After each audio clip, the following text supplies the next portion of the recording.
Badass of the Week is produced by High Five Content. King Mithradates has good reason to suspect that the Galatians, his supposed allies, have betrayed him in a recent battle against the Romans. He needs to make sure this doesn't happen again. Mithradates invites all 60 of the Galatian nobles to a luxurious banquet. He lifts his goblet and proposes a toast. The guests follow suit. The wine must be good because the waiters have been serving everyone from the same decanter.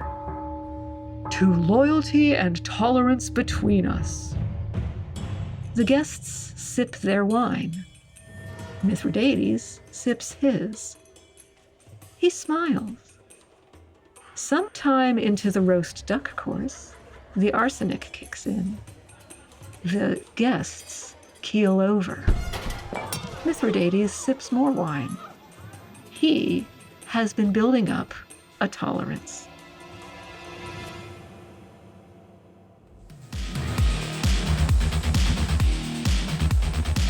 Hello, and welcome back to Badass of the Week. My name is Ben Thompson, and I am joined today by my co-host, Dr. Pat Larish. Pat, how have you been doing? I've been doing okay. Kind of busy, but, in a good way. How about you? Doing well. School is starting back up again, which is kind of intense for both of us. But now that my son is in preschool, it's intense. Probably not as intense as it is for you having to teach multiple Latin courses. Well, on the other hand, dealing with preschoolers, that's intense for everyone involved. It's a different sort of intensity, It's a little more physical, perhaps. Sometimes. I don't know. Yeah. I wanted to share a fun thing that came up the other day. I was talking to my friend Tommy, who listens to the show, and he was listening to the Julie Domi episode that we had done, where Julie is in love with this woman, and the woman's father puts her into a convent, and then Julie Domi basically takes holy orders so that she can sneak into the convent and break this woman out.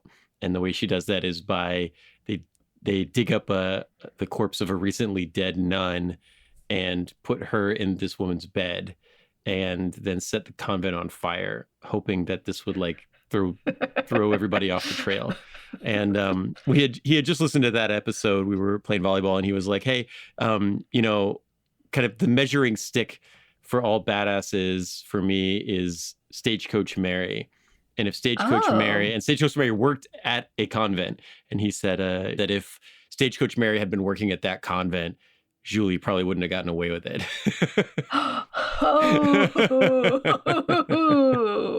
Which I thought was great. Yeah, that would be fun to imagine. Badass. That would be a fun showdown. Yeah. Mm-hmm.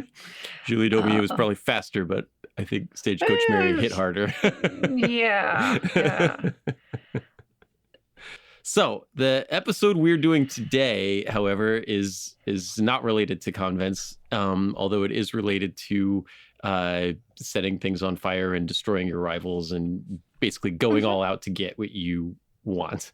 And It's the story that we've been working on this one for a couple of weeks now. I know. And today we're going to tell it. So Pat, who are we talking about today? We're talking about Mithradates, King of Pontus. Yes, Mithradates VI, the Poison King. The Poison King, yes. And we call him the Poison King because, well, you'll find out. Yes, because he liked poison and was also famously immune to it, which is awesome. Yes. So, Mithradates is one of these guys that the story begins crazy and just continues to get more and more wild as it goes, which I just love these kind of characters where we start to talk about the story and we get about halfway through and you're like, okay, that's a full badass episode. Yeah. And then you're like, well, actually, we're just getting started. Yes. And I feel like Mithridates' story has that transition like 3 or 4 times during the course of it. Mm-hmm. So Mm-hmm. that will be kind of a fun one. So Yes. we got to take a quick break for an ad. But when we come back, we are going to talk about Mithridates, who was the king of Pontus, which we will tell you where Pontus is. But he is kind of the longest running enemy of Rome and the Roman Republic. And he's gonna cause a lot of trouble. He's gonna cause a lot of headaches for a lot of Romans. Yes.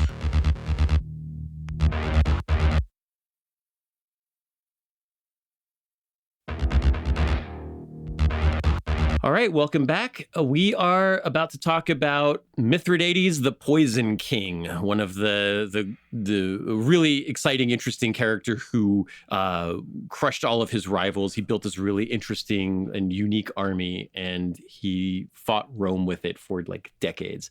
So I guess the first question, Pat, when we are talking about Mithridates of Pontus is, what's Pontus? What's Pontus? Well, when Mithridates inherited the kingdom, Pontus was one of several kingdoms in what the Romans called Asia Minor or Anatolia, and what we today call Turkey. And what the Greeks still call Asia Minor. Yeah, yes, yeah. And the Turks now call And Turkey. yes, yes.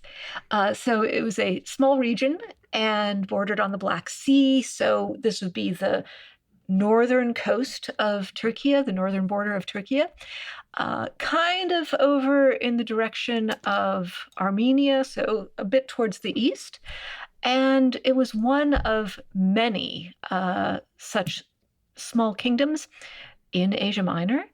And you've got all of these various kingdoms, and the Romans, being Romans, tried to expand their influence and power as much as they could. So imagine a bunch of different kingdoms all in this area, and each of them had their own particular relationship with Rome that might not be the same as their neighbor's relationship with Rome, and also might change over time depending on all sorts of things. Right. And that's something that's going to come up a bunch as we tell this story, which is that there is a lot of little politics here. So Pontus, by the time Mithridates is done, Pontus will, the Pontic Empire will encompass almost all of the lands around the Black Sea. So the Romans are working their way around the Mediterranean, but the Pontic Empire and Mithridates are working their way around the Black Sea. So Ukraine down into Georgia, Turkey, so all of these areas, which, are wealthy at this time period and also have a connection that Rome is very interested in that these regions are remnants of Alexander the Great's empire. So what the time period we're looking at here is like 120 BC. And so it's about 200 years after Alexander. We are in the Roman Republic time period. Mm-hmm. They've defeated Carthage by this point, I believe, and are now trying to expand into Greece. And Rome has always kind of pictured themselves as the successor of Greece. But if you're going to truly like absorb Alexander's empire, you want Pontus as part of it. Yes. One of the reasons the Romans thought of Pontus as the successor of Alexander the Great's kingdom, or one of the successors to Alexander the Great's empire, is that, well, the ruling family of Pontus themselves saw them that way. And Mithridates, our guy, through each of his parents, on the one side, he has Persian ancestry on his dad's side. And so he's connected through family and also culturally to the Persian Empire. And on his mom's side, he's connected to Macedonian nobility. He's connected to Alexander the Great. So he's growing up with, shall we say, expectations. Yes, like he has he purports to wear a cloak that belonged to Alexander. He has some kind of animal fur cloak that belonged to Alexander the Great, and that's what he wears around because he views himself as the successor to Alexander, which is, like you said, that's goals. That's a goal. Definitely that's goals. an ambition. Yes. Yeah. And we see his portrait on coins that his government issued. And the way he does his hair on those coins actually resembles the hairstyle of Alexander the Great in Portraiture of Alexander the Great. But you don't So, really think about that, right? Because I yeah. know I know the story of when Caesar turned 33, he like fell at a statue of Alexander the Great and cried because he was like, oh, he had not quite accomplished much of what he was going to do, but at the time Mm-hmm. he turned 33 and he's like, I'll never be this awesome. But you don't really think about people like adopting the hairstyle. I'm gonna do my Well, hair like Alexander because he used to do it this way. I want to yeah, do it that way. yeah. Anything to overtly or subliminally suggest a connection, what's the saying? Fake it till you make it, you know? Yes, yeah, the Yeah. Roman emperors who used to dress up like Hercules because they wanted you to Uh, think about them like that. yeah. Yeah. I guess this means that if I, you know, do my hair in a big pompadour, eventually I'll be as famous a singer as Elvis Presley. I don't think it quite works like that, but yeah, you're tapping into vibes. You're tapping Yes. into a cultural vocabulary here Okay, that so people. Mithridates sees himself even from a young age as the next Alexander, and so he is the heir to the throne. He is a successor of Alexander. He's a successor of some Persian princes and kings or noblemen. And so this seems like it's a pretty straightforward take over and conquer the world, right?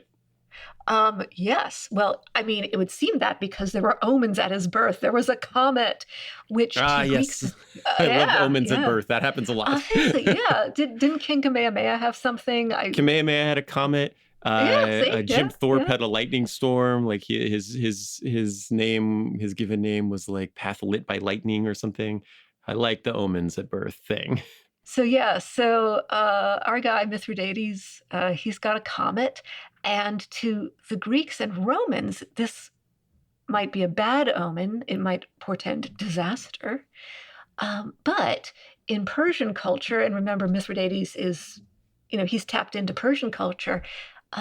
Comets were a good thing. So hey, So yeah, so Mithridates, he grows up. He's a prince in Sinope, which is the city in Pontus. He gets educated as a royal prince, and he seems to really take an interest in a lot of the things that he is invited to study. So hunting is one of the things he learns, how to ride a horse, weapons practice. He likes learning languages. Well, he likes learning languages and he's highly motivated to learn languages. It's a very useful skill for a member of the nobility, especially if you're dealing with foreign powers. He's got this is a fun fact. He's got a really cool rock collection, which on the one hand humanizes him and gives him kind of like this kind of fun nerdy side. On the other hand, it's good for a potential king, to know about natural resources. Oh, interesting. Yeah, because he wants to unite at the time. It will become the Pontic Empire, but at the time it's a bunch of smaller city states, but they're extremely diverse. There's leftovers from the Macedonians. There's some Greek, like Hellenistic influence. There's Persian influence. There's Syrian and Arab influence. There's a lot of languages, a lot of different people, and his plan from a young age is to unite them all. But in order to do that, you got to be able to talk to them. You got to understand the stuff, and yeah, Uh, this is our first badass with a rock collection, though. well, with the rock collection that we know about, yeah. That's true. Yeah. And yeah, and he's also interested in botany. Maybe he wants to know about the natural resources of his land and neighboring lands and the lands of potential allies. Now, also, he needs to be on his guard. And this is one of the things you learn, apparently, if you are a royal prince of the house of Mithridates. His dad was named Mithridates too. So, That's going to come up. There's like a lot of oh my goodness. Mithridates in Oh, this. yeah. Yeah. His dad was Mithridates V. He's Mithridates VI. There's other Mithridates that are going to arrive. Yep. And badasses who are listening along, we will do our very best to help you tell them apart. Um, what's the situation? Well, it's not all sunshine and cupcakes. He knows very well that his dad has to keep an eye on what's going on with Rome, because Rome wants to be the only superpower in town. And his dad has to keep an eye on what's happening with all those neighboring small kingdoms in Asia Minor, in Anatolia. Also, as often is the case with a royal family, you've got Game of Thrones levels of intrigue. They're not Byzantines yet, but we're in the right part of the No, world. yeah, we are, yes. There's going to be maybe some rivalry over succession. You have to watch out who of your immediate and extended family can you trust, whom can you not trust, and how do you protect yourself against the ones who might turn on you, stab you in the back, maybe not literally stab you in the back. Poison seems to be a way of facilitating your desired succession. Right, and which we have seen in this world with Agrippina and Locusta the Poisoner. They were poisoning people all over the place. Yep. Now, one of his interests that he really cultivates, not just as a hobby, but as an actual thing to further his career, is the study of poisons. He's got a really great interest in botany, as I said, and he's not just looking for like some nice succulents to spruce up his windowsill. He's looking for the pharmacological properties of plants. What plants will kill you, and what plants, or how do you use plants to kill and be killed, and how do you use plants to prevent yourself from being killed? And I should also say a lot of the information I'm actually getting from Adrienne Mayer's book, which she calls The Poison King. It's a biography of Mithridates. And she actually really geeks out on some of the things Mithridates geeks out on. But yeah, so that makes him a little different from Agrippina, because Agrippina, what's going to happen here is that Mithridates trains himself to resist poison by basically drinking it every day. The Princess Bride thing, right? He's made himself immune to iocane powder. But Agrippina does this. She drinks poison every day and becomes immune to it, but she just takes what Locusta gives her and is like, oh, just drink that. Just drink this, yeah. right? But Mithridates wants to fully understand what and where and how and why and all of this, which is kind of a next level. And so he does this and he starts combining these ingredients and he creates a thing that becomes known as the antidotum mithridaticum, which is like a cocktail of 54 ingredients ranging from acacia and cinnamon to duck blood and something called Gaelic nard, which I don't know. When I Googled that, I just get a picture of a soccer guy. I don't think that's it. Yeah. No, I don't think that's it either. Yeah. He would perfect it. The story goes that he would perfect it by like testing it out on criminals or prisoners of war and seeing if it killed them. And then if it didn't, he would drink it. Yeah. And he's taking notes on all of this too.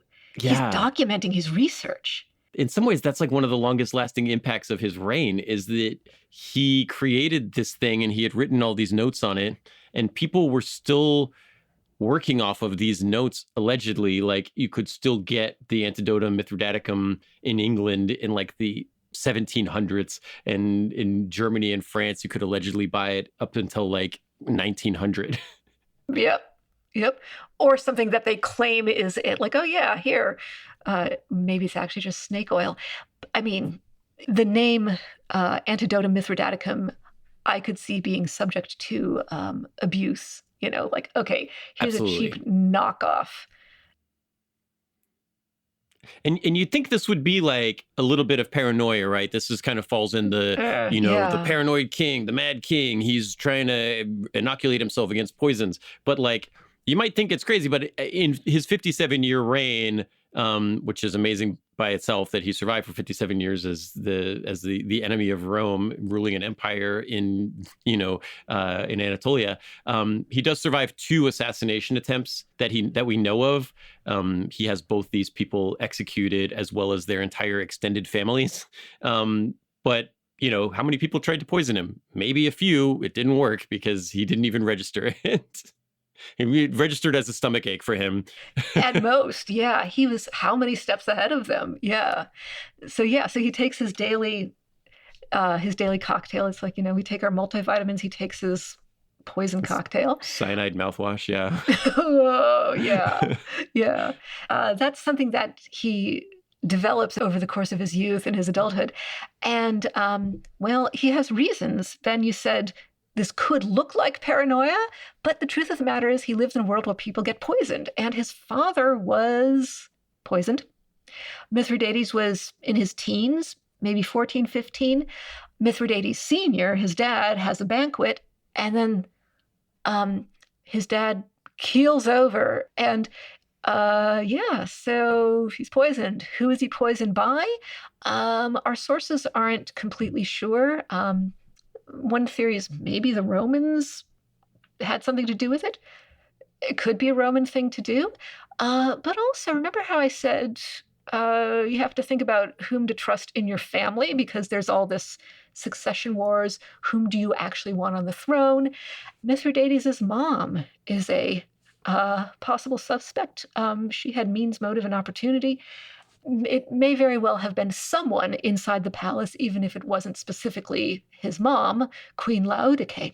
And she's the one that takes over, though. She's the one that fills that power vacuum left by dead Mithradates V. She takes over. I don't get the impression that she's taking over because she really is so excited that Mithradates VI will take the throne. I feel like she wants the power for herself. He's not old enough to rule yet. She takes over as regent.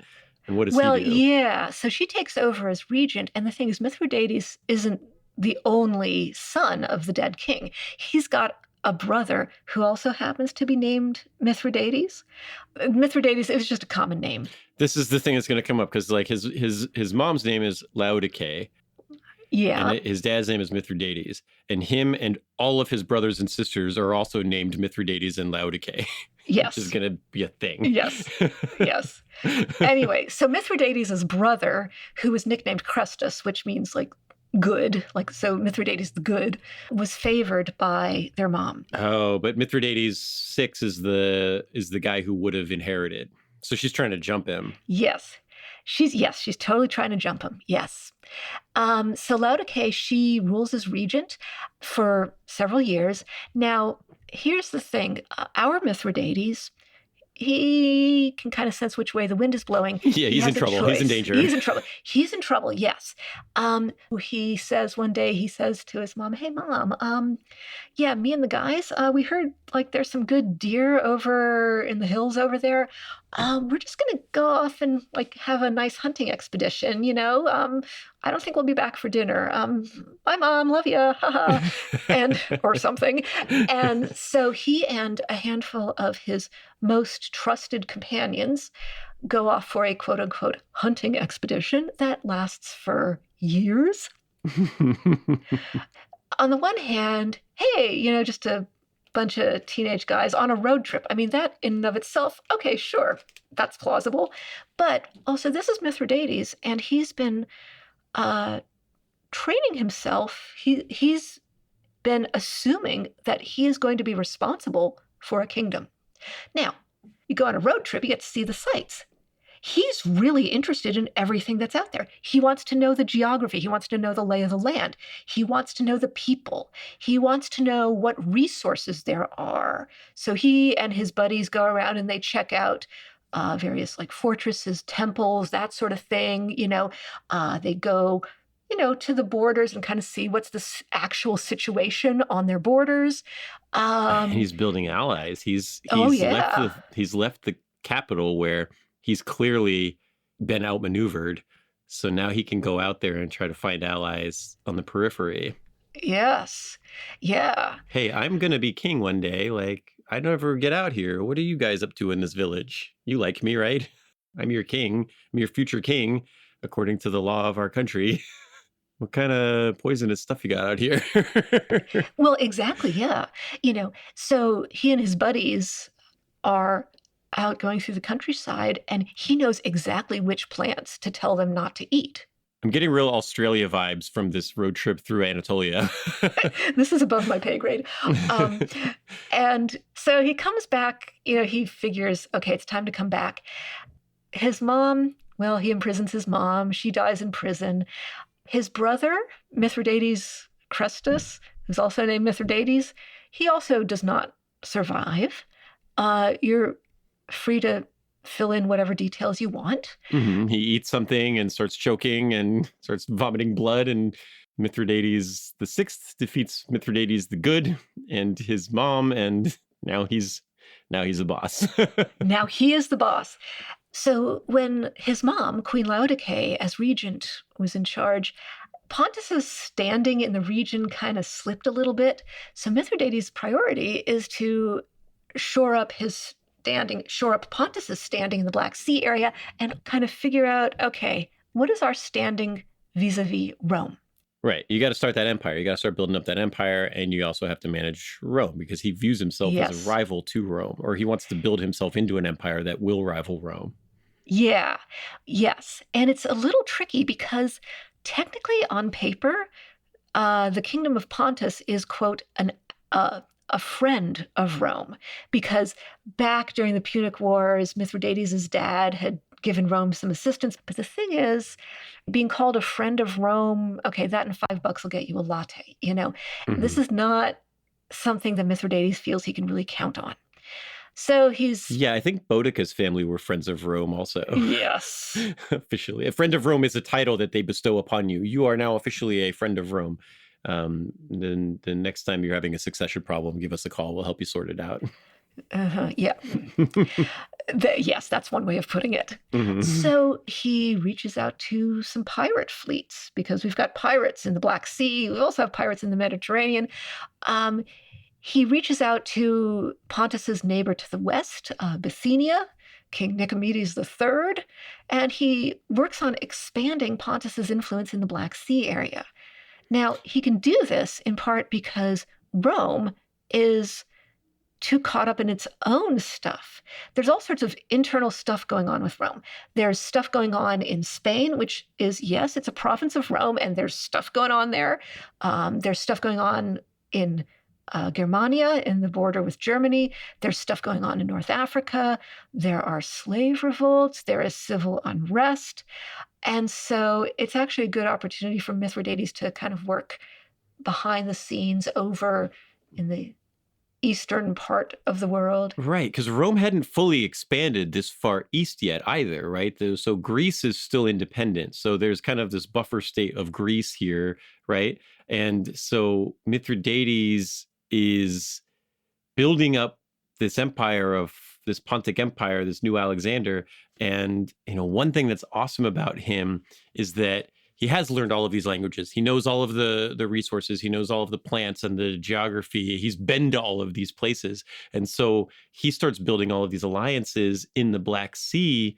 And one thing that's very cool about the Pontic Empire is that it is extremely diverse in a way that you don't really see from the Romans. The Romans, they have their kind of their legion, and the uniforms and the armor and weapons of the legion changes over every century or so. But for the Pontic Empire, you have these pirates who are in the Mediterranean and the Black Sea, and they look like pirates. And then you've got Scythian horse archers, you've got these chariots, you've got Persian heavy cavalry, you've got Macedonian phalanx infantry. Basically, everything that is east of Rome is joining up together to try to form a block that will rival Rome. But they've all brought their own individual forces, and he's hiring mercenaries. He's got a lot of money, so he's hiring all these mercenaries. Oh, he's got a lot of money. Yeah, he's rich. He's buying mercenaries from Egypt and from the Middle East and from Persia, and so he's got this very unique and diverse army that he's able to put together of, basically everything else in the world right now that's not Roman. He can field a unit of it on a battlefield, which is pretty cool. And it's an empire he builds not just from conquest, but also from kind of going to some of these other people and speaking to them in their language and being like, hey, are you looking for an alternative to like Roman subjugation? Because I can offer you something. Yeah. Which is great. And then Rome, like you said, is so distracted with their own stuff right now that they kind of don't pick up on what's happening for a little while. Yeah. And so Mithridates is able to form all of these alliances, some of them very secure, some of them a little bit more tenuous, and he's locating and fortifying resources, infrastructure. He's making sure that there are hidden cisterns in key places in Pontus, so you can store water. He's got caches of weapons. He's got underground treasuries, which are very well hidden. They're guarded. They're hidden by trapdoors. You've got stone steps down carved out of the bedrock. Yeah, he's building all these like D&D dungeons full of like Yes. secret stuff. He's trying to hide it from the Romans so they don't see it and know that it's happening. But like, I always think that like whenever you're playing like a Dungeons and Dragons kind of thing, you're like, who would have just buried all this treasure under the ground here? But Mithridates did that. He built a trap door, like a secret entrance that goes down into a tunnel, and it's full of treasure, and it's guarded by, it was guarded. I mean, if he could have magically summoned monsters to guard it, he would have. But yeah, I bet he would have. Needed to hide that wealth from Rome and from his enemies and all that, and he did that. Yeah. And this is all throughout Anatolia, all throughout the Black Sea region. Yeah. And that wealth, some of it comes from the Silk Road, which had opened up fairly recently. Some of it comes from those deals he was cutting with pirates.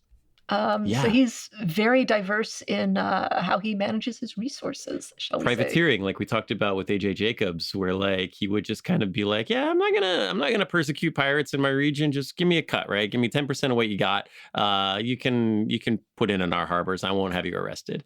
And then he's trading with China, which is kind of unheard of in 120 BC, right? He's trading with, I believe this is the Han Dynasty in China, which, I mean, that's awesome, right? Yeah. Talk about like a multicultural empire, right? Being able to bring in goods and resources from all over the world, from Spain to Beijing, right? So he's come back to the capital and established himself as king, but he also knows that it's useful to go and travel around and do things elsewhere. He's back in Sinope, the capital.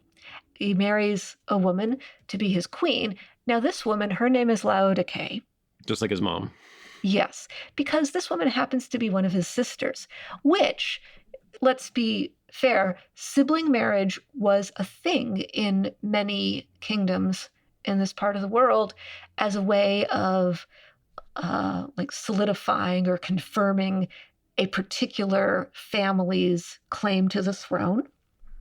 So Mithridates comes back after, several months on the road, better part of a year. He comes back to the palace and he is greeted, "Oh, sire, welcome back. We missed you. Congratulations on the birth of your son." He does the math.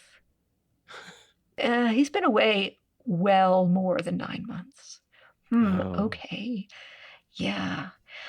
So seems like his sister wife Laodice had an affair with someone who was not Mithridates, which honestly, I'm sure she had her reasons.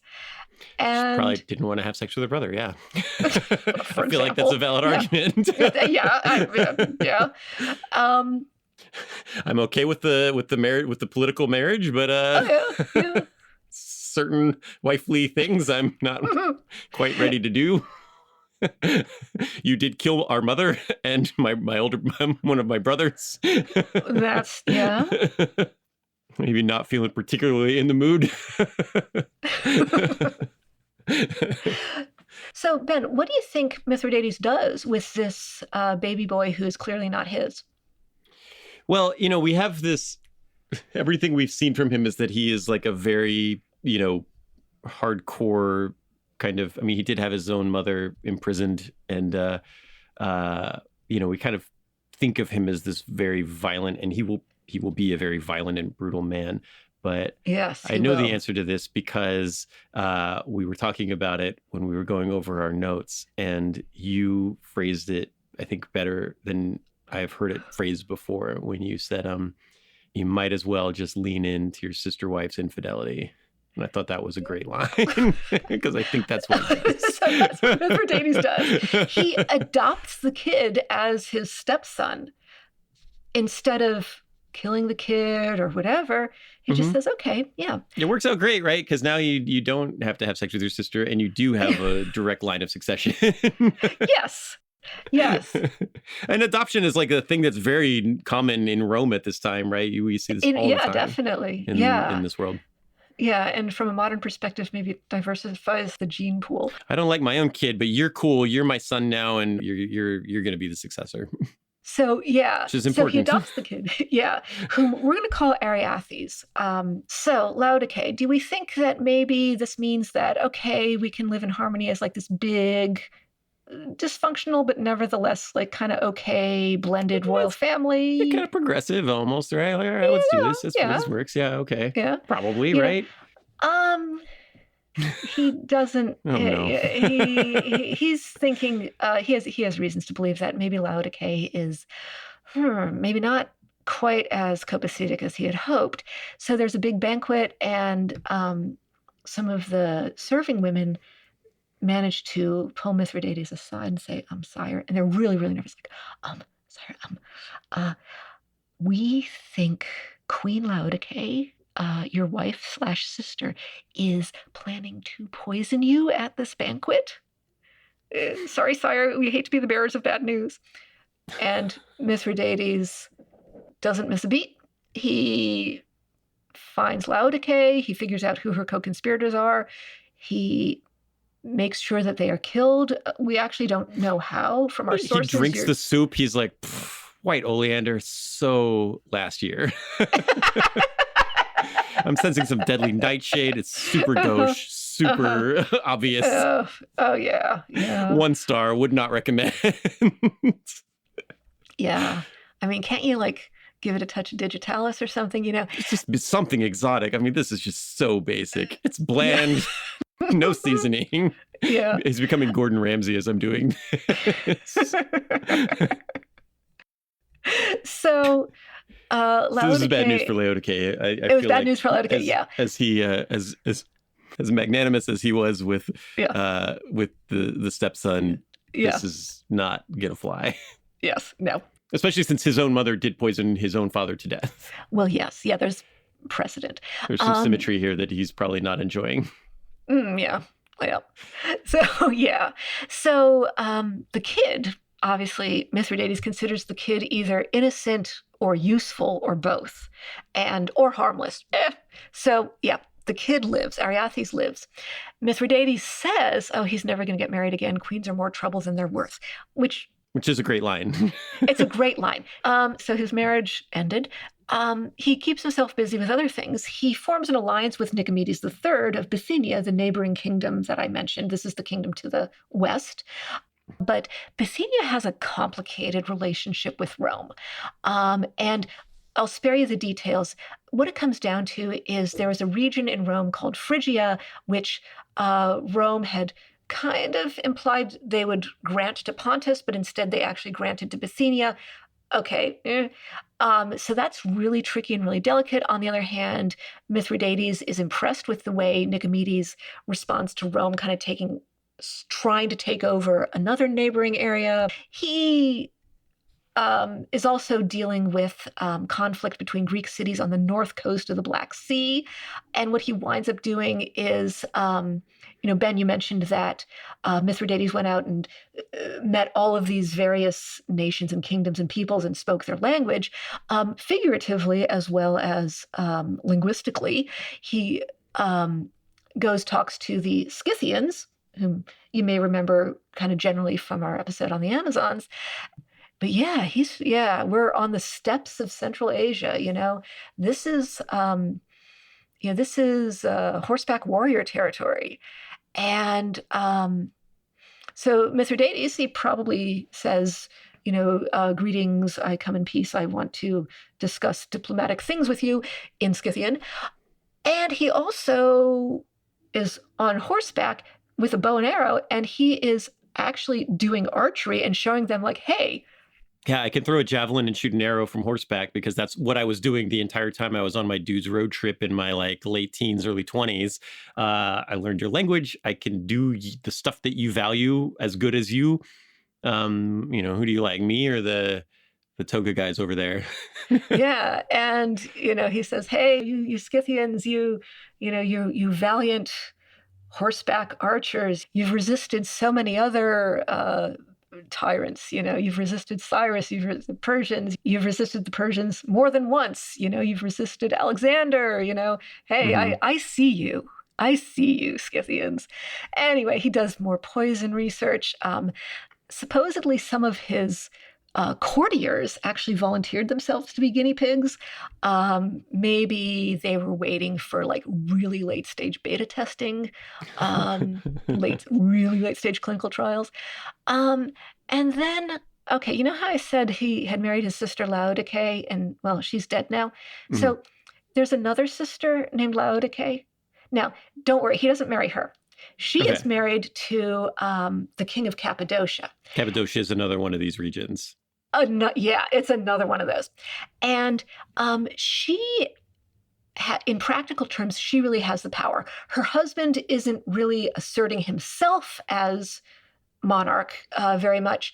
They have two sons, so she can she's comfortable being the queen in that part. She's kind of running the show. Well, that's what it seems like for now. So Mithridates is thinking, okay, this is a pretty good situation. Hey, this King Ariathes, her husband, okay, he's just hanging out. I don't know, like building Lego sets in the basement or whatever it is kings do when they're not really asserting their power. I'll be And in my man cave. yeah, yeah, Okay, yeah, don't worry about it. I'll take care of stuff. Don't worry. yeah. So, however, one of Mithridates' friends, very close, trusted friend, his name is Gordius, may have very well been on the road trip with him. Gordius himself is actually from a Cappadocian family, and he's been hanging out at the Cappadocian court. He spills some tea to Mithridates. I mean, spills tea in the sense of reveals some gossip. Mithridates' brother-in-law, King Ariathes, is king in name. It turns out he's actually been showing signs that he actually wants to kind of take over actual power for himself. How inconvenient. Yeah. So Mithridates tells Gordius, eliminate Ariathes. Okay, R.I.P. Ariathes. Bam. Oh, that's it. Okay, no yeah, problem. Done. Gordius seems like a very loyal and efficacious friend to Gets Mithridates. things done, yeah. Yeah, gets things done. So Mithridates' sister is now the regent, and her son, who's named Ariathes, is officially on the throne. What do you think? Is this a good situation for Mithridates? This seems like a great situation, right? His loyal sister, they got the annoying husband out of the way. Now she's kind of ruling until her kid can come of age. This seems like a pretty solid political alliance. With a kingdom that you really want to be a solid ally. Yes. It reads to me like Napoleon putting his brother on the throne. So that's how Mithridates would like it to be. However, remember Bithynia and Nicomedes III? He's like, oh, wait a minute. Oh, there's been a recent change in management. There's been a bit of turnover. Nicomedes III invades Cappadocia. And Mithridates, he's actually surprised by this. It goes, okay, for various reasons. So he's thinking, oh no, should he send troops to help his sister and nephew defend their kingdom from Nicomedes III, who kind of was an ally, kind of wasn't, Oh. So what does Laodike say? Oh, yes, brother. Yes, come help me against this evil Nicomedes guy who's invading us. Right. You've got these little city-states, like the king is dead, the regent is 12 years old, there's a queen on the throne. This is a thing we see a lot. The neighboring kingdom is like, oh, we were kind of allies, but now we're not. I'm going to move in and take over while I feel like you're in a position of weakness. And so she would say, come help me, brother, and like let's do this. This was the plan all along, right? Well, okay, this is Laodike. She's a sister of Mithridates, so she's got some of the same ability to play chess, like to see several moves ahead in chess. Turns out, no, that's what Mithridates would have liked to happen, but Laodike actually invited Nicomedes to, quote unquote, invade Cappadocia and actually had agreed to marry him. So the lesson here is that Mithridates cannot trust Laodices. I think that's the takeaway. Yeah. Yeah. Yeah, that's the takeaway. So he sends an army and he sends Laodicea and Nicomedes, his sister, and apparently his new brother-in-law, back to Bithynia, installs his nephew, Ariathes, like Laodicea's kid, as the full-on king. Now, Ariathes is young, and Uncle Mithridates says, hey, yeah, you're young, you might need some advice, right? Why don't you have, Gordius, this nobleman who's been hanging around your court, who is also my really good friend. Why don't you have him as your advisor? So possible outcomes, if he chooses one thing, he might be assassinated. If he chooses the other one, it might become out and out war. So Ariathes, the nephew, he prepares for war. And he's leading his troops out onto the battlefield, and Mithridates' spies and scouts report that Nicomedes, the Bithynian king, who is now Ariathes' stepdad, he's sending support troops from Bithynia. Okay, this is it. This is going to be the showdown, right? You've got this kid backed by the Bithynians, backed by Mithridates' sister. They're going to have a big showdown with Mithridates and his army. And this isn't really what he wanted, because he can't really afford to lose. He just wants to incorporate them. He wanted to be allies and have them be a puppet state and incorporate all these armies together and have one big giant army that could fight Rome. Now he's got a civil war in his hands, which he really can't afford and doesn't want. So Mithridates says, okay, I guess we're doing war now. So he draws up his army, and okay, numbers are notoriously a little bit unreliable in ancient manuscripts, but maybe we're talking 80,000 infantry, 10,000 cavalry, over 100 special battle chariots. It's huge. And he's got attendants, he's got cooks, and he even brings along his stepson. Remember the kid with his other Laodicean sister? Yeah. Okay, so this kid, like maybe 8 years old. Okay, it's bring your sister wife's illegitimate child to work day. Anyway, we're back to the simmering tension in Cappadocia. And, the sun rises over the plain. The two vast armies approach one another. Armor clinks, the horses nicker, the war banners unfurl in the wind. Some soldiers whisper prayers to the gods.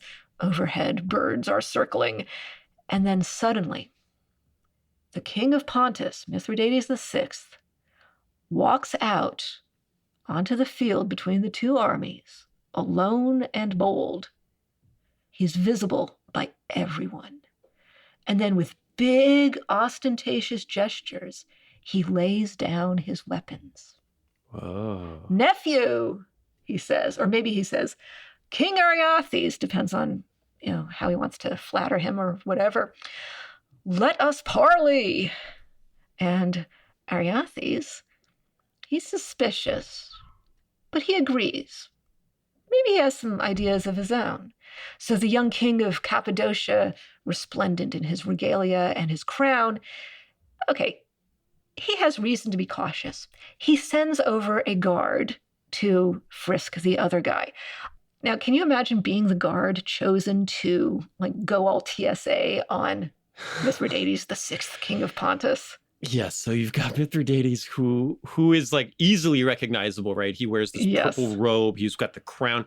They said he would wear golden helmets into battle. Sometimes, there's some debate as to whether it covered his entire face, like a face mask with a helmet attached to it. But he had a crown. He had all this stuff, right? And so he's very obviously who he is, and he goes out there alone, drops his weapons. His army is still there behind him, and now you're like, oh, make sure this guy doesn't have any weapons on him, or he's not carrying some vial of poison behind his ear or something. Yeah. Check him for fake teeth, Yeah. So the guard, I don't know, starts to pat him down. Maybe asks him, sire, could you take off your cloak or at least lift it up or something? Pat, your pockets. Okay. And so he's patting him down and kind of gets to his belt area, and Mithridates, who is after all a human being, says, hey, buddy, watch out, you might find a weapon there you weren't expecting. I do love historical dick jokes. That's what we got. And that's what's happening here, right? I'm not misinterpreting what you're saying here, that he made that joke. I think Yeah. So maybe this lightens the moment. Maybe the two of them laugh. Maybe the guard is caught off guard and just genuinely laughs, or maybe the guard gives an awkward chuckle, like, oh, this is an awkward situation. Okay.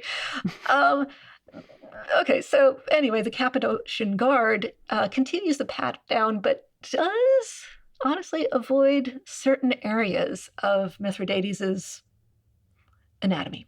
So he doesn't go full Okay. TSA. He doesn't go. No, he doesn't go full TSA. But the guard says, "Okay, he's good." So Mithridates is cleared.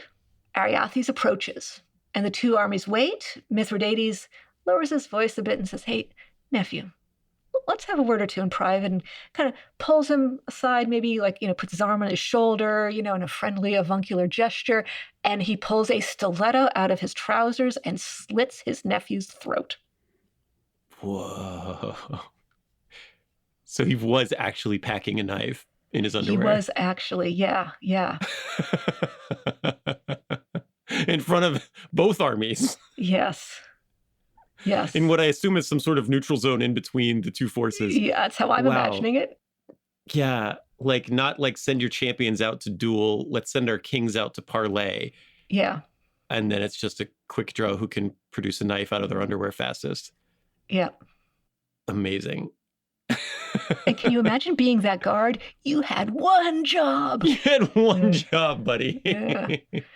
So, yeah. That guy's like, well, I'm not going back to work tomorrow. I'm definitely fired. Well, okay, but depends. I mean, his work will be under new management because the king of Cappadocia is now dead. So Cappadocia's got an opening for a king.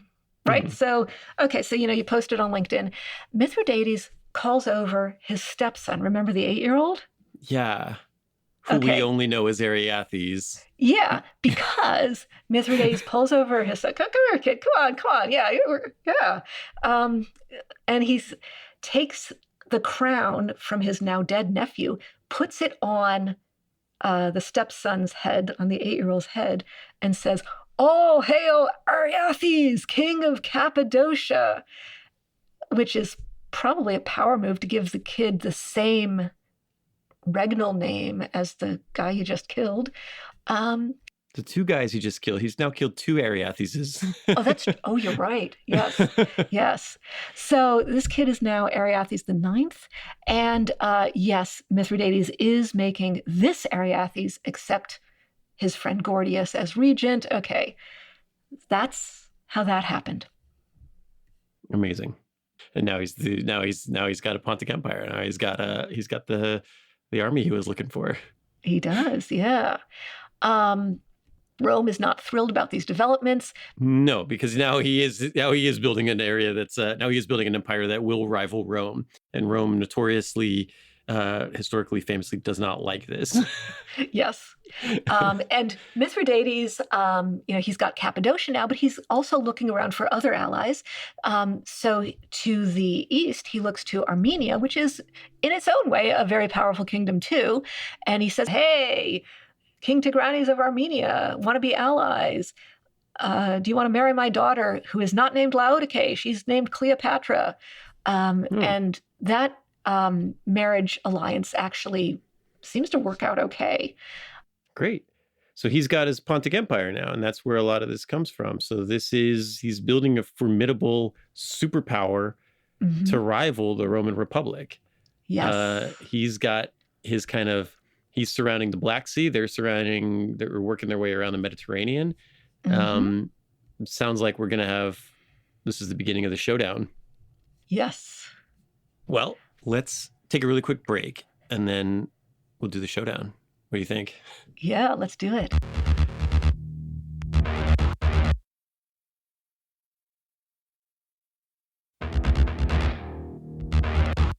So welcome back. Mithridates has been building an empire around the Black Sea, and some of this he's been doing through treachery, some of it's, or intrigue, some of it he's been doing through alliances, some of it he's been doing through just impressing people. And all of this is because Rome is becoming quite a threat. Rome had been distracted with other stuff, some internal stuff. There's conflict with their Italian allies from the Punic Wars, blah, blah, blah. But Rome's looking outward now. Rome's looking at Pontus and King Mithridates, and Rome is thinking, Mithridates wants the Romans off his back. Things kind of churn around, and Rome has actually installed a puppet king in Cappadocia. This is the region where Mithridates had originally installed his stepson. And so in Cappadocia, we've got this now puppet king of Rome. And then in Bithynia, the next kingdom over, we've still got Nicomedes. It's now Nicomedes IV. We've got parts of Asia Minor, which kind of were part of Mithridates' empire, but kind of aren't as stable as he would like. They're building up forces. They appeal to Rome to actually, honestly, defend them from Mithridates. So building an empire is hard. Maintaining his empire is even harder. Rome sends a general named Manius Aquilius, who's the son of another Roman general who had actually put down a rebellion in this part of the world in the previous generation. And his mission is to firmly put Nicomedes back on the throne of Bithynia and Ariobarzanes on the throne of Cappadocia. In other words, his mission is to make sure the guys who favor Rome are actually on the throne of these kingdoms and not under the control of Mithridates. Right. So they send Rome to attack and to fight Mithridates and defeat him and crush his influence. And one of the things I love is that, we have the Punic Wars, we have the Macedonian Wars, we have the Egyptian Wars, we have the Civil Wars. These wars, this series of wars that Rome is about to fight against Mithridates are called the Mithradatic Wars. Like the wars, it's a series of wars that are named after him. Yeah, they're not called the Pontic Wars, they're not called the Black Sea Wars, they're called the Mithradatic Wars. Yeah. Not even Hannibal got that. Yeah. Aquilius, the Roman general whom Rome has sent to Asia Minor, he's looking at this and he's thinking, oh, hey, this is a way to get rich. I can get rich from bribes. I can get rich from taxes. Okay. The crisis in Bithynia fizzles out. And part of this is Mithridates is doing. I'm sparing you the detail. So he has an excuse to recall his army from Bithynia, turn the heat down, kind of play a little bit of a waiting game. Now, Nicomedes in Bithynia, who was one of the people who asked the Romans for help, he's in an awful lot of debt to the Romans for various reasons. Nicomedes needs to pay off his debt. And I mention this because Aquilius, the Roman general, says, oh yeah, Nicomedes, it's true that you are in a huge amount of debt to Rome. Now we have a payment plan. Why don't you try to acquire some extra cash by, why don't you go raid some of the Pontic cities along the Black Sea? Mithridates is rich. He won't notice. And also, by the way, we've got a Roman legion in that area. So if Mithridates does decide to retaliate, we can protect you. Nicomedes does indeed attack some of Mithridates' cities along the coast of the Black Sea. Nicomedes is successful in raiding these cities, and he's able to pay off his debt to Rome, easy peasy. Aquilius is hoping that this sends Mithridates a message. So, why was Aquilius suggesting this? It was not just out of the goodness of his heart to help Nicomedes, come up with the money to pay him back. It also served the purpose of sending a message to Mithridates. Rome is not the biggest bully in town. Rome is the only bully in town. Thinking back, Nicomedes is thinking, wait a minute, oh, those cities that I raided, it was a little odd that they didn't really have any Pontic soldiers defending them. Is Mithridates dropping the ball? What's going on? He does not miss a beat. He has an excellent network of spies, an excellent intelligence network. He'd been tipped off. So he had actually given the towns advance warning so the townspeople could evacuate to safety. leaving behind enough wealth of one sort or another that it would be plausible for Nicomedes to try to attack. He knows that, okay, Aquilius is the Roman general who's actually involved in this whole shenanigan. But there are other Roman generals elsewhere in Asia Minor. So he sends his ambassadors to them. And, we say Rome, Rome is a big bully. Rome does this, Rome does that. Do you want to be, bullied by Rome? As if Rome is a monolith. And it's not. Rome is made of individuals. And right, because we're still in the Republic time period. We have these like warring factions, like political factions. Yeah, you've got factions, and even if you don't have a faction situation, you still have people who can go rogue. So Mithridates is hoping that he can appeal to Roman generals who are not Aquilius, and so he airs his grievances to them.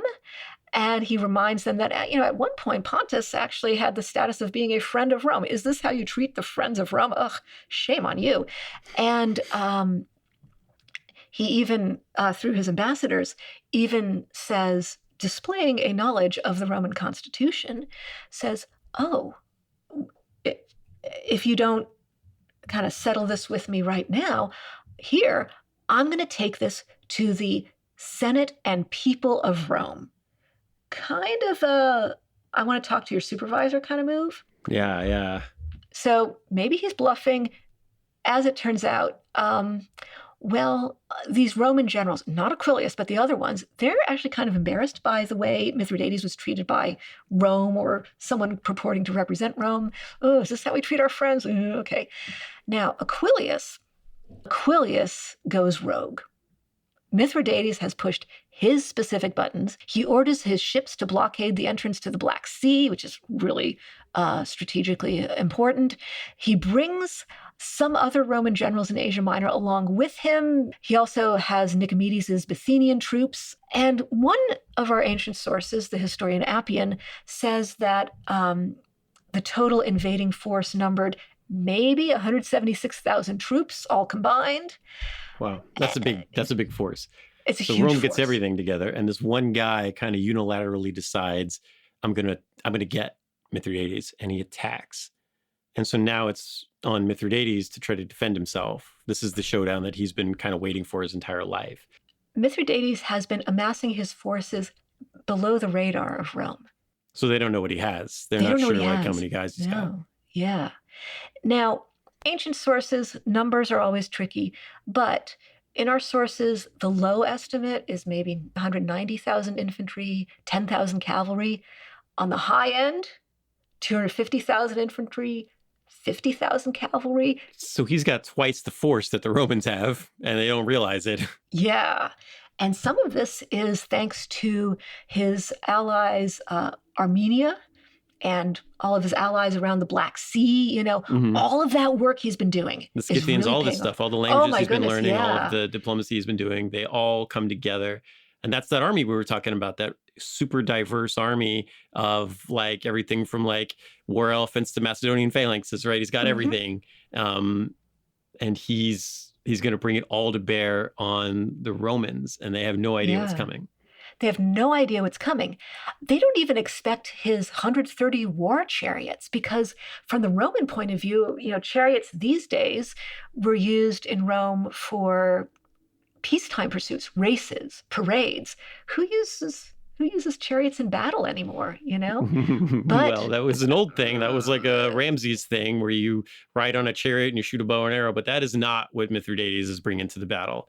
No, what is he bringing to the battle? What's special about these chariots? He is bringing scythe war chariots, which the Persians, they began the process of creating these things, but not like Mithridates has. So we're not talking about like a little wagon pulled behind a horse where you guy shoots a bow and arrow.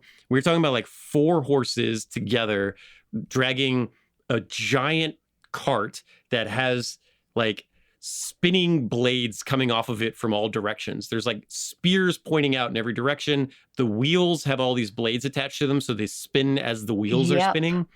And it's just like a blender on wheels. It's like a tank. Like the Romans were already demoralized in this battle. They attack. They Yeah. realize, oh, what man, we're super outnumbered, and they're outmaneuvered by Mithridates. So he springs his trap on them, and they're like, oh, now we're stuck. And then he releases these scythe war chariots. It's a massacre. These things, like, there's accounts of they'll ride past and they'll just chop your limbs off, and Yeah. so fast that people don't even realize their limbs are chopped off. Like, they still try to fight, and then they realize, oh, my arm's off.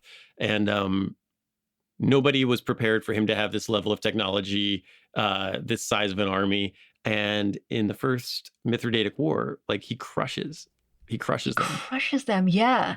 Yeah. He's got two generals leading his army. They actually happen to be brothers, and they split the Pontic forces and allies into two and basically create a vice, trapping the Roman and Bithynian forces. And you've got the opposing army trapped, and you release these chariots. Yeah. And they crush the Romans. Yes. They drive them out. They lose that war. The Romans lose that war. They crush the Romans. They slice, dice, and julienne the Romans. Sorry. Yes. It is. I mean, it looks like a blender. There's pictures of these things. It looks like the bottom of a blender coming off of each, like those spikes at the bottom of a blender. It looks like that coming off of each wheel. And it spins like that when it's riding. It's wild looking. Like, there's swords, like big ones. And yeah, Aquilius is defeated. He's like driven out, and then it becomes revealed what you were alluding to earlier, that like he did not have congressional authorization to launch this attack. So he got all these Romans and Bithynians killed. He torpedoed all of these alliances. Like, he went rogue, like you said. About half of the Bithynian/Roman army died horribly that day. But you still have a lot of survivors. If you were Mithridates, king of Pontus, faced with about half of the army that you had so cruelly and mercilessly slaughtered, what would you do with the survivors? Well, he's cunning, right? Like, we've seen him, like, because a lot of the guys he's fighting aren't like traditional Roman legionaries. They're not Roman citizens. They are these soldiers from this other Pontic kingdom that he wants to incorporate. Yeah. So maybe massacring them is not the solution to like alliance building. It's true that there are circumstances where Mithridates chooses the path of paranoia or nipping a future threat in the bud. But what he does here is exactly as you describe, Ben. He recognizes that these guys, these survivors from the opposing army, are better not massacred. So he takes them captive, marches them to Sinope, his capital.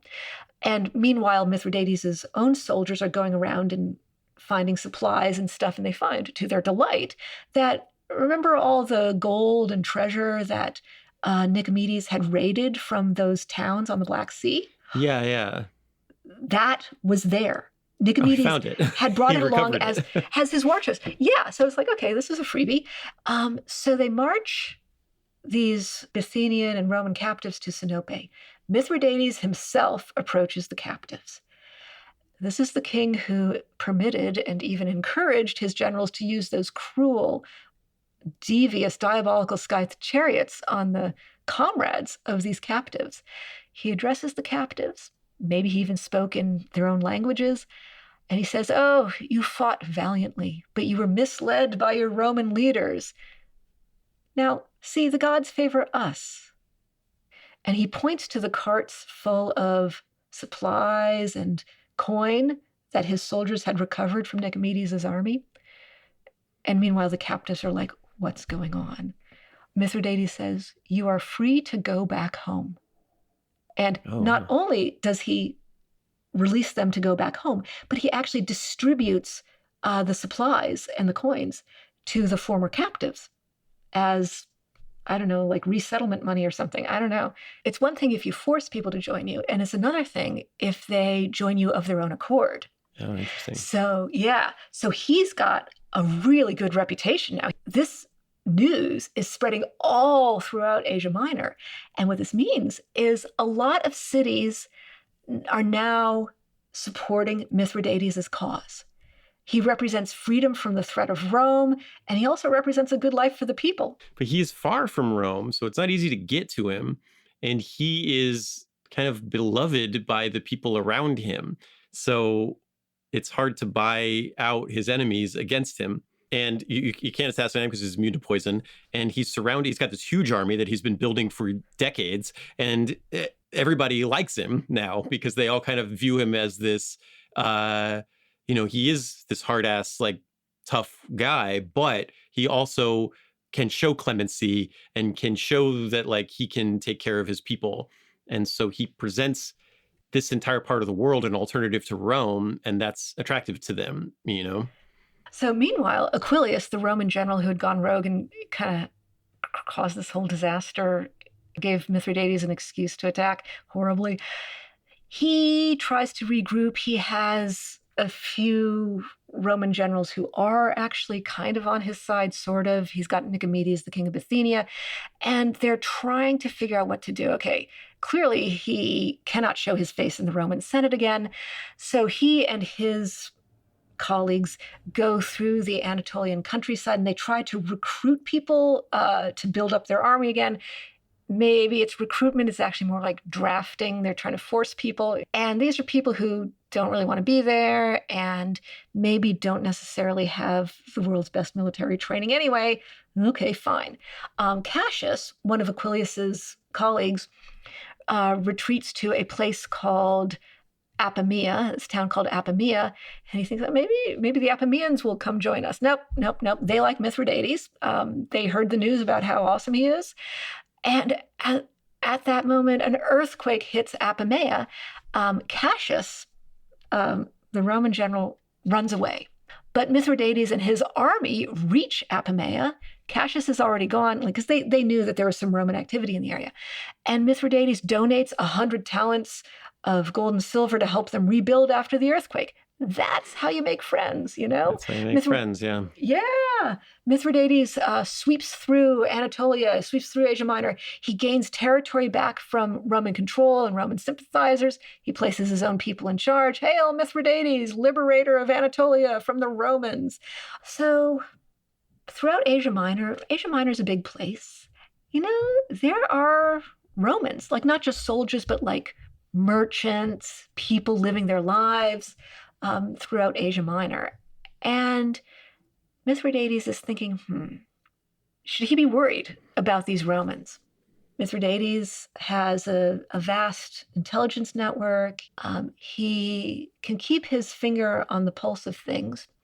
Yeah, this is a thing, right? So he has this very multinational, very interesting kingdom where he's got people from all over the place, but he does have Romans and Latin-speaking people there. And he is worried that they're sympathetic to Rome over him because he's kind of solidified now that everybody in this region is for him except for these Romans.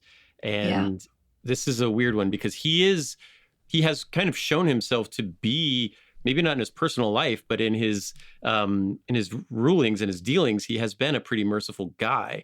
And so you'd think, oh, maybe we can work together. Maybe I can win these people over. Maybe I can exile them, right? That's another option of like, we can move these people out of here if I really don't trust them. But that's not what Mithridates does.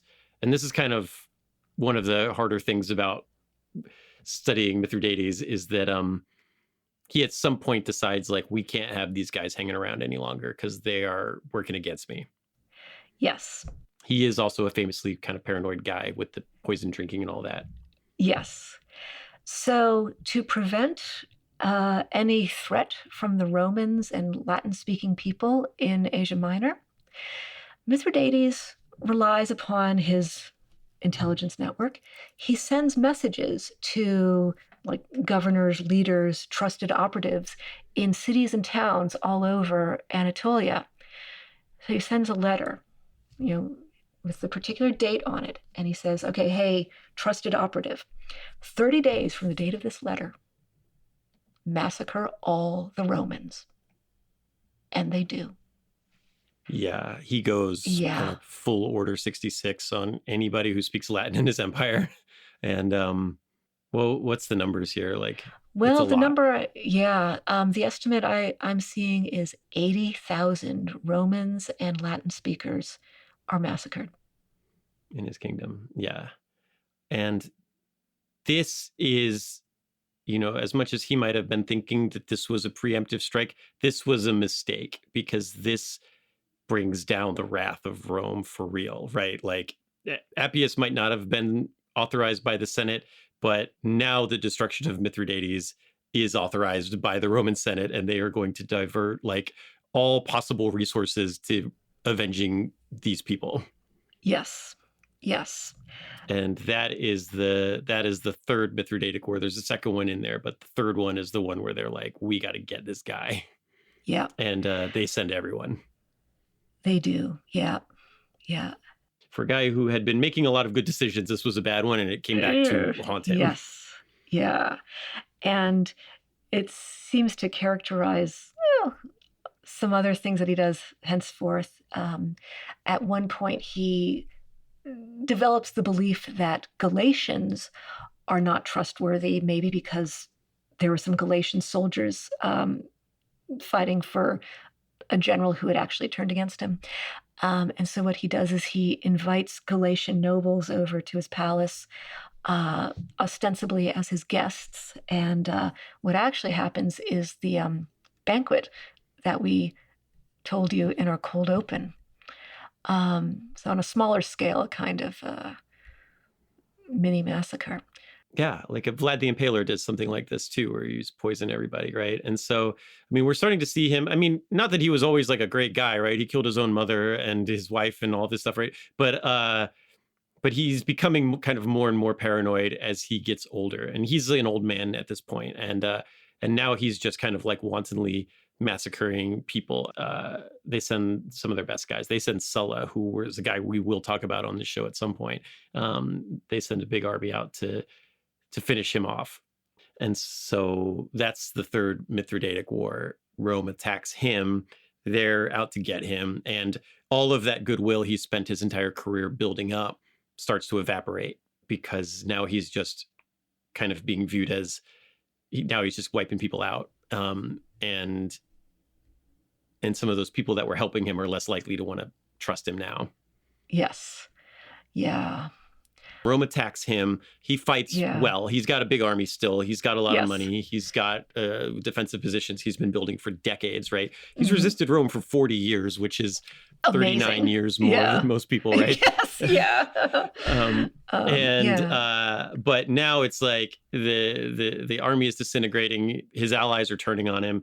His defensive positions are shrinking and shrinking and shrinking, and he's surrounded, and it's very clear now that the end is coming for Mithridates. But like he remains like I feel like he has one of the most badass like last moments. Yeah, he realizes the end is near. How does he settle his affairs? So Mithridates is at one of his castles. The Romans are approaching. Two of his daughters are there. Mithridates does not want to be paraded through the streets of Rome in a Roman triumphal parade. So he... Which would happen if they caught him alive. It's going to be humiliating for him. Yeah, and a few centuries later, Zenobia, Queen of Palmyra, is facing a similar decision, and she opts to exit on her terms. Mm-hmm. So Mithridates, he does not want to be subjected to this humiliation. Two of his daughters are there, and they take poison. Because obviously there's poison, and Mithridates probably knows which poison is, quick acting and hurts the least or whatever. Mm-hmm. So he watches his daughters die in front of him. And then Mithridates tries to take poison himself for a dignified exit.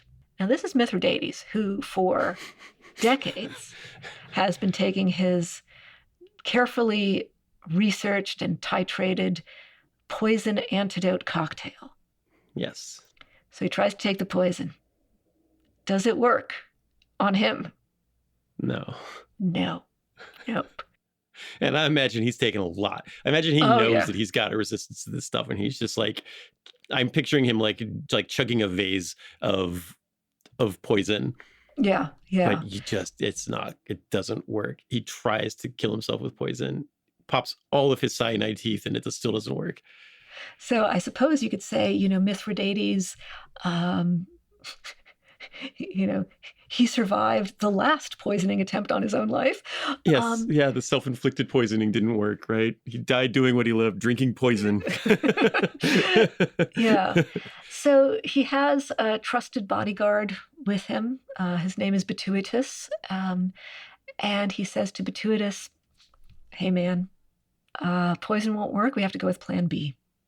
So Bituitus takes out his dagger and stabs Mithridates and allows Mithridates to exit life on his terms.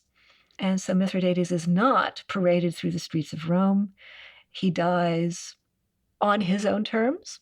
Yes. And he dies leaving behind, well, the Pontic Empire is not quite what it was at its height, but he leaves behind quite a reputation, and Rome remembers him. Yes. So he dies in 63 BCE. Yeah.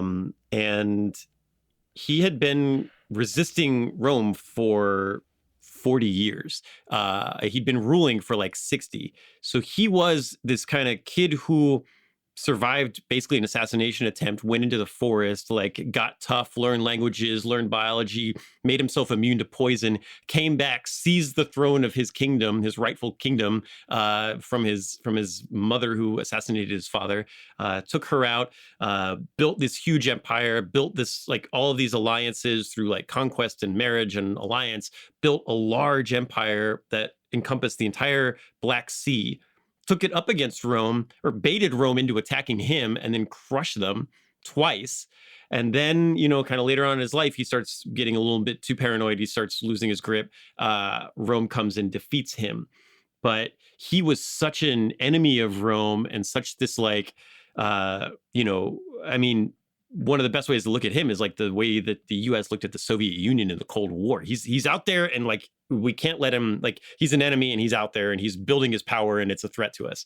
And when his army was finally defeated and he was killed, the commander of the Roman forces here is Pompey, who we know as Pompey the Great. He's one of the triumvirate with Julius Caesar.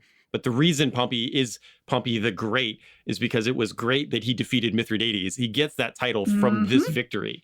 And while they don't parade Mithridates around Rome in chains, they do sack his empire and bring his treasures to Rome. And they say that when they were doing the triumph through Rome for Pompey, there were 20,000 onyx chalices that had belonged to Mithridates that were being dragged along from his as cool part of the rock parade. collection. So, yeah. Yes, exactly. Probably his rock collection was dragged through in triumph also. Yes. And supposedly, those notes that he took, supposedly they survived and were translated into Latin, not by Mithridates, but by some other guy. And did Locusta find those notes and read them? I don't know. Oh, interesting. Yeah, is that the Antidotum Mithridaticum that they were still using in Germany in 1900? Could be.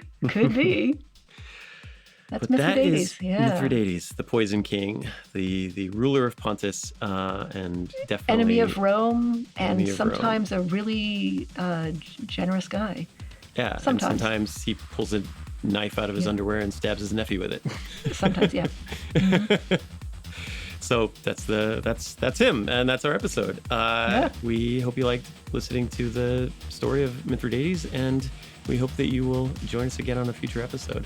Thanks so much for being here, and we'll see you on the next one. Stay badass. Badass of the Week is produced by High Five Content. Executive producers are me, Ben Thompson, Dr. Patricia Larish, and Andrew Jacobs. Writing is by me and Pat. Story editing by Ian Jacobs. Mixing and music and sound design by Jude Brewer. Special thanks to Noel Brown at iHeartRadio. Badass of the Week is based on my website, badassoftheweek.com, where you can read all sorts of stories about other badasses. If you want to reach out with questions or ideas, you can email us at badasspodcast@badassoftheweek.com. If you like this podcast, please subscribe, follow, listen, and tell your friends and tell your enemies. And please leave us a rating. We'll be back next week with another one.